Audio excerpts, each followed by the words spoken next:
Militante, infatigable, l'immense actrice Jane Fonda, 81 ans, connue pour son activisme politique tout au long de sa carrière, elle manifeste tous les vendredis avec le même manteau rouge devant le Congrès américain, quitte à se faire arrêter. Jane Fonda est votre invité exceptionnel, Mathieu. Bonjour Jane Fonda. Bonjour. Les manifestations le vendredi devant le Congrès, les arrestations même. Pourquoi est-ce que vous, Jane Fonda, pourquoi est-ce que vous y prenez part? J'ai voulu faire ça parce que je suis célèbre. En ce moment, je suis à l'affiche d'une série à succès et ça me donne de la visibilité.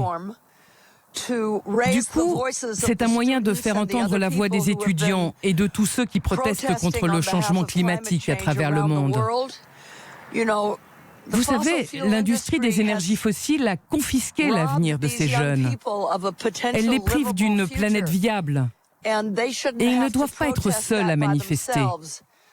Donc, j'essaie d'être un peu leur porte-voix pour montrer aux gens ce qu'ils peuvent faire pour les aider et lutter contre le changement climatique.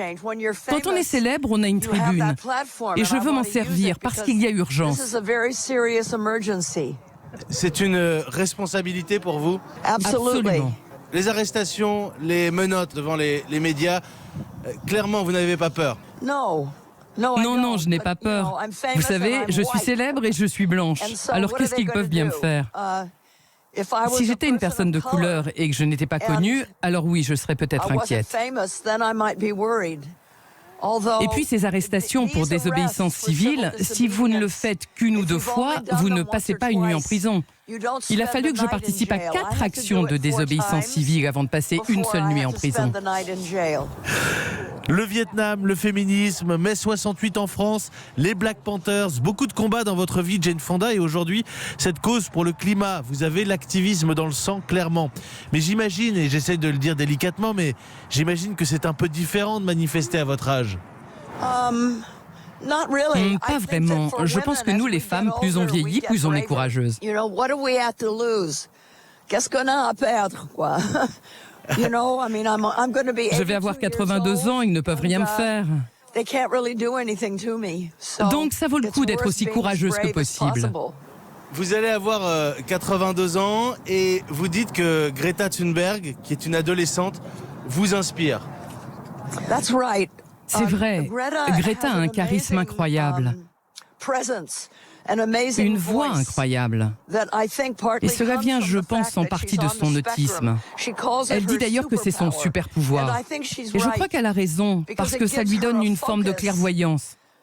Tout droit, tout clair, quoi. Et quand elle voit les choses, elle les observe avec une franchise, une clarté que nous autres n'avons pas forcément.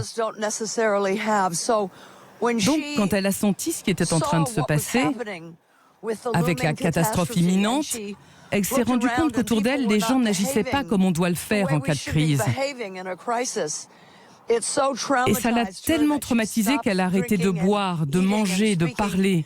Quand j'ai lu ça, je me suis dit qu'elle avait tout compris. Ça m'a inspiré pour me lever, venir à Washington et lancer ces marches pour le climat du vendredi. L'actualité, c'est la COP25 qui démarre à Madrid. Quel regard portez-vous sur ce genre de rassemblement? Est-ce que c'est vraiment utile? On doit toujours espérer que ces leaders internationaux montent vraiment au créneau et fassent les bons choix. On doit même exiger ça d'eux. C'est trop tard pour les paroles, trop tard pour les promesses.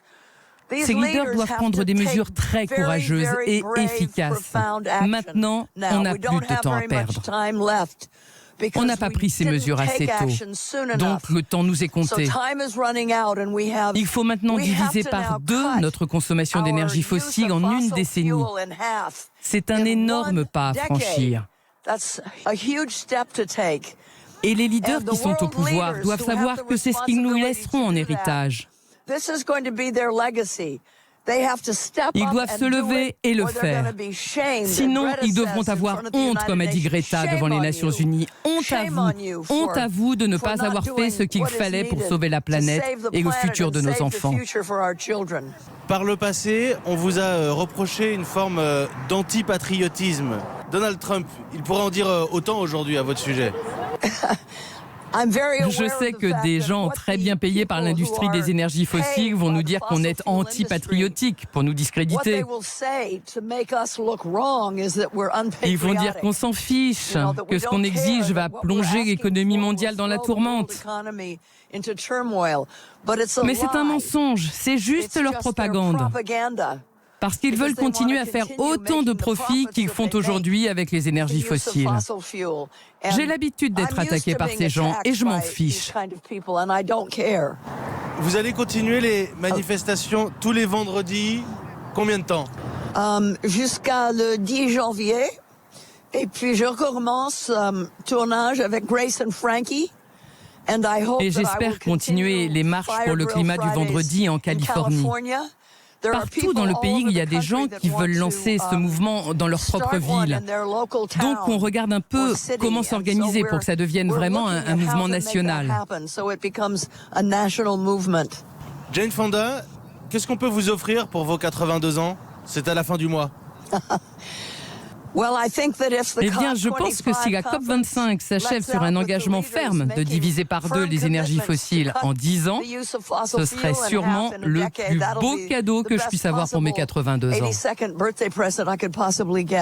Merci Jane Fonda. Merci à vous. C'est un très grand plaisir de vous avoir avec nous sur Europe 1 ce matin. Merci beaucoup. C'est très gentil. Au revoir.